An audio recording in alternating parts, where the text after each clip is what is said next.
రైతులు పండించిన పంటకు మద్దతు ధర ఇవ్వాల్సిన బాధ్యత నుంచి కూటమి ప్రభుత్వం వ్యవహారం అలా కనిపిస్తలేదు.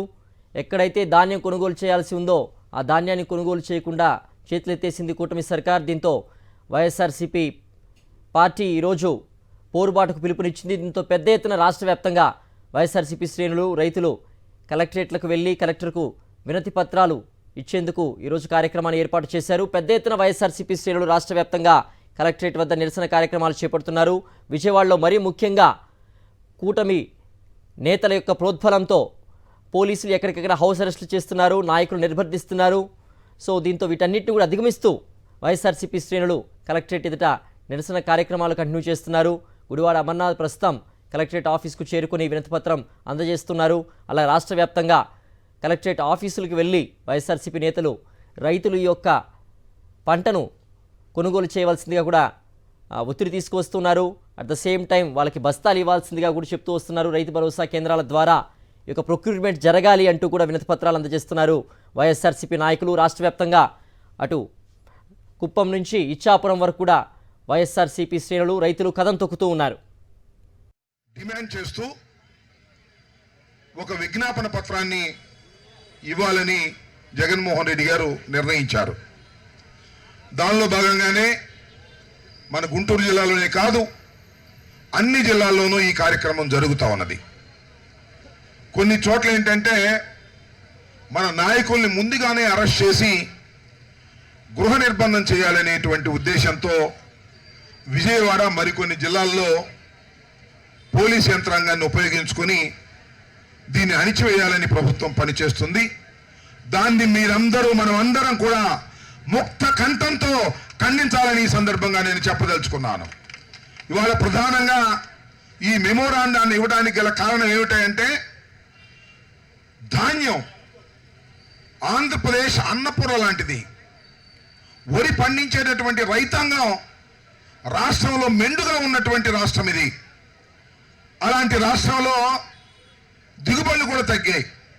ఎందుకంటే చెదురు మొదురుగా వర్షాలు పడడం, తుఫాన్లు రావడం, సక్రమంగా పంటలు పండకపోవడం, తద్వారా 30-40 బస్తాలు ఇవ్వాల్సినటువంటి ధాన్యం కేవలం 27, 25, 30 మ్యాక్సిమం అయితే అయి రైతు దిగుబడి దగ్గర నష్టపోయాడు. సరే, దిగుబడి దగ్గర నష్టపోయినటువంటి రైతుకి సరైన గిట్టుబాటు ధర మినిమం సపోర్ట్ ప్రైజ్ ఇచ్చి ప్రభుత్వం కొంటుందా అంటే లేదు. 1740 రూపాయలు పెట్టి కొనవలసినటువంటి ప్రభుత్వం ఎక్కడ కొంటలా. కొనుగోలు కేంద్రాలే లేవు. ఎవరు కొంటున్నారా అంటే మధ్యలో దళారులు కొంటున్నారు. ఎంత కొంటున్నారా అంటే 13,000, 1300 లేదా 1350, మ్యాక్సిమం 1400 రూపాయలకు మాత్రమే ఇవాళ 75 కిలోలు కలిగినటువంటి ధాన్యాన్ని ఇవాళ కొంటున్నారు. ఎంఎస్పి ఎంత? 1740 రూపాయలు కొనవలసినటువంటి ధాన్యాన్ని మ్యాక్సిమం 1400 రూపాయలు కొనడం వల్ల రైతు దిగుబడిలో నష్టపోకుండా మాత్రమే కాకుండా కొనుగోలులో కూడా నష్టపోయేటటువంటి పరిస్థితి ఏర్పడింది. ఇది చాలా దురదృష్టకరమైనటువంటి విషయం అని మనవి చేస్తున్నా. ఒకసారి రైతాంగం గుర్తు చేసుకోవాలి, రాష్ట్ర ప్రజానీకం గుర్తు చేసుకోవాలి. జగన్మోహన్ రెడ్డి గారు ముఖ్యమంత్రిగా ఉన్నప్పుడు మినిమం సపోర్ట్ ప్రైస్ కన్నా 100 రూపాయలు 200 రూపాయలు ఎక్కువగానే కొన్నటువంటిది ఆ రోజున జగన్మోహన్ రెడ్డి గారి ప్రభుత్వం. కానీ ఇవాళ 300-400 తక్కువ కొనేటటువంటి పరిస్థితి ఏర్పడింది. చిత్రం ఏంటంటే పౌర సరఫరాల శాఖ మంత్రి గారు మన జిల్లానే తెనాలే మన శివ మీద నిలబడి గెలిచాడు. ఆయన కూడా మంగళగిరి పరిసర ప్రాంతాలు తిరిగాడు, రైతుల దగ్గరికి వెళ్ళాడు. రైతులందరూ వచ్చారయ్యా, మా ధాన్యాన్ని కొనడం లేదు, గిట్టుబాటు ధర ఇవ్వడం లేదు, మిల్లర్లు వచ్చి 1300, 1400 అంటున్నారు, మీరు 1740 రూపాయలు కొనిపించండి అంటే నాది బాధ్యత అన్నాడు. ప్రతి గింజ కొంటామన్న రాష్ట్రంలోనే ప్రతి గింజ కూడా మినిమం సపోర్ట్ ప్రైస్ తో కొంటాను అని బహిరంగంగా హామీ ఇచ్చాడు. ఎవరైనా తక్కువ అడిగితే నాకు హాయి అని ఫోన్లో పెట్టమన్నాడు. ఎన్ని హాయిలు పెట్టారో ఆయన సుయ్యి లేదు, సయ్యి లేదు, హాయి లేదప్ప. అది ఇవాళ ఉన్నటువంటి పౌరశాఖ మంత్రి గారి పరిస్థితి. ఒక్క చోట కూడా ప్రభుత్వం కొనవల. చివరికి నేను శివ మొన్న కొల్లూరు మండలం వెళ్ళాం. ఎంత విచిత్రమో చెప్తాను నేను మీకు. కొల్లూరు మండలంలో అక్కడ ధాన్యం వేసినటువంటి రైతాంగం మొత్తం ఉత్పత్తి ఎంతో తెలుసా? 31,000 మెట్రిక్ టన్నులు అక్కడ ఉత్పత్తి అయింది. అంటే పంట పండింది 31,000 మెట్రిక్ టన్నులు.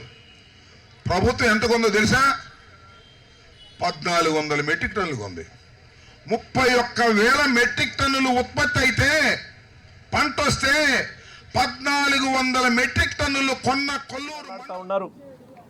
ఏదైతే 1,700 రూపాయలు తోటి రైతుల దగ్గర ధాన్యాన్ని కొనాల్సిన పరిస్థితిలో ఈ ప్రభుత్వం ఈరోజు రైతుల దగ్గర ఏదో నెపం చెప్పేసి 1,300, 1,350 రూపాయలకి కొని రైతులు మోసం చేస్తా ఉన్నారు.